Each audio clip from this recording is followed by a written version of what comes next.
ఈరోజు Rayalaseema lift irrigation project పూర్తిగా మీరు అధికారంలోకి వచ్చినప్పటి నుంచి ఆగిపోయింది.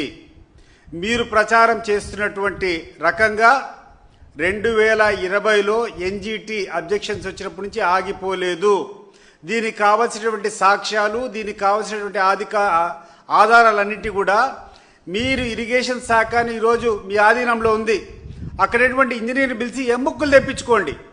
ఏ సంవత్సరంలో పనులు జరిగాయి, దానికి సంబంధించినటువంటి ఎప్పుడు పేమెంట్లు ఇచ్చేటువంటి విషయం మీరు చూస్తే పరిశీలిస్తే స్పష్టంగా డేట్ల వారీగా వస్తుంది. 2020 నుంచి 2024 వరకు జగన్మోహన్ రెడ్డి గారు ముఖ్యమంత్రిగా దిగిపోయినటువంటి వరకు నిరాటకంగా ఈ యొక్క రాయలసీమ లిఫ్ట్ ఇరిగేషన్ పనులు జరిగాయి. వాటికి సంబంధించినటువంటి 795 కోట్ల పేమెంట్లు కూడా ఆ సంబంధించినటువంటి కాంట్రాక్టులు పేమెంట్ కూడా జరిగాయి.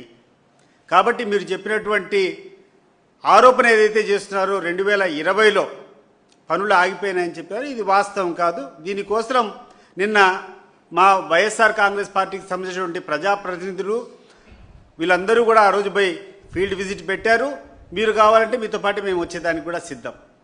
రెండోది, మీరు 8,000 కోట్లు ఖర్చు పెట్టాము రాయలసీమ ప్రాంతంలో ఉన్నటువంటి ఇరిగేషన్ ప్రాజెక్టులకని మీరు చెప్పారు.